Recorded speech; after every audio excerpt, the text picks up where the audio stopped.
जो हमारी इस वीडियो का टॉपिक है वो है documenting beach and ocean clean ups. Number one पे अगर बात की जाए ना, वो है the devastating effects of pollution. जो हमारा ओशन है ना, वो vibrant marine animals are now drowning in pollution.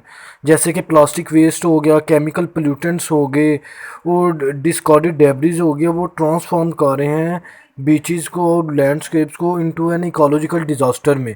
और अगर नंबर टू पर बात की जाए, वो है the urgency of beach and ocean clean up.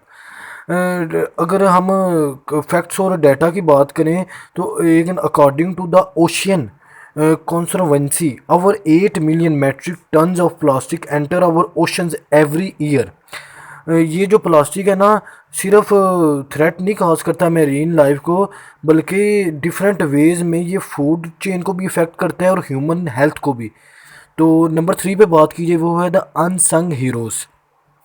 जो बीच और ओशन क्लीन अप्स इनिशिएटिव्स हैं ना, जैसा कि हो गया amidst this crisis, they are individual and organization dedicated their time and energy to turn the tide.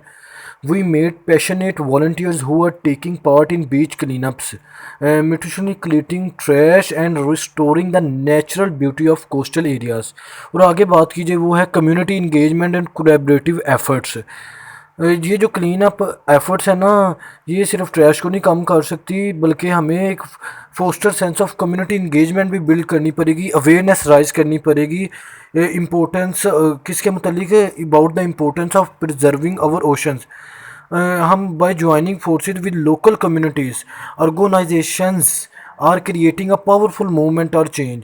और आगे बात कीजिए, वो है restoring ecosystem and protecting marine life.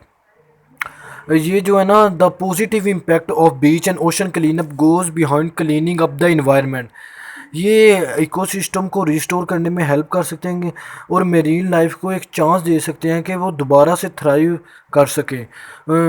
Successful conservation efforts के थ्रू ये चीज़ प्रूव हुई है कि जो रिमार्केबल रिकवरी है स्पीशीज़ की, वो हुई है जो कि नियर एक्सटिंक्शन थी, जो मतलब स्पीशीज़ ख़त्म होने वाली थी ना, वो सक्सेसफुल कंजर्वेशन एफर्ट्स की वजह से उनकी एक्सटिंक्शन को रोका गया है। और आगे बात कीजिए, वो है the ripple effect and long term solution. ये जो बीचेस और ओशंस क्लीन अप्स है ना, ये वन टाइम सोल्यूशन नहीं है, ये लार्ज मूवमेंट है जो जिसको long term advocate long term change.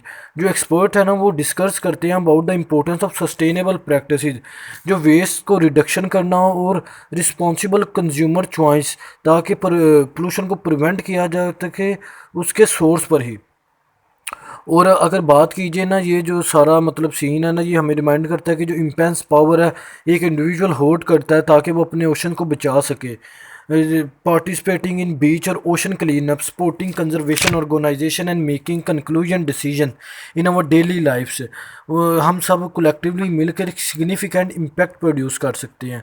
और अगर इस टॉपिक के मुतालिक कुछ बुक्स की बात की जाए, वो है the number one, the world is blue, how our fate and the oceans are one. ये लिखी थी सिल्विया अर्ली ने।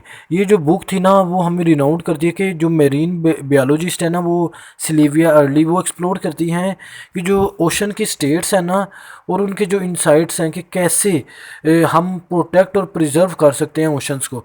और जो नंबर टू पे है, वो plastic ocean, how a sea captain's chance discovery launched a determined quest to save the ocean. ये लिखी है कैप्टन चार्ल्स मोरी ने और कैसेंडा फिलिप्स ने। और ये जो था ना, कैप्टन चार्ल्स मोरे, वो शेयर करते हैं अपना फर्स्ट और account of discovering the great Pacific garbage patch. और वो इस बात पे ज़्यादा फोकस करते हैं कि जो ग्लोबल प्लास्टिक पोल्यूशन है ना क्राइसिस, उसे कैसे मैनेज किया जा सके या रिड्यूस किया जा सके। और जो नंबर थ्री पे बुक है, वो दी आउटला ओशन, जर्नीज अक्रॉस लास अनटेम्ड फॉरेंटियर, ये लिखी थी लैन अरबीना ने। बेसिकली जो है ना, लैन अरबीना ये एक जर्नलिस्ट हैं जो कि इस चीज़ को अनकवर कर रही थे, जो लॉलेसनेस है ना और इन्वायरमेंटल इश्यूज़ हैं ओशन फेस कर रहा है। हमें इस चीज़ पर रोशनी डालनी चाहिए और स्ट्रॉन्गर रेगुलेशन और इन्फोर्समेंट करनी चाहिए ओशंस के लॉ और रेगुलेशंस के रिलेटेड। और जो नंबर फोर पे है, वो है the death and life of Monterey Bay, a story of revival by Stephen R Palumbi और कैरोलाइन सोटका। ये थी ना बुक, वो इस बात को हमें बताती है कि captivating story of Monterrey boys ecological recovery उसकी, और हाईलाइट करती है कंजर्वेशन की पावर एफर्ट्स को, और इस एबिलिटी पे गौर करती है कि हम मेरीन इकोसिस्टम को कैसे रिस्टोर कर सकते हैं।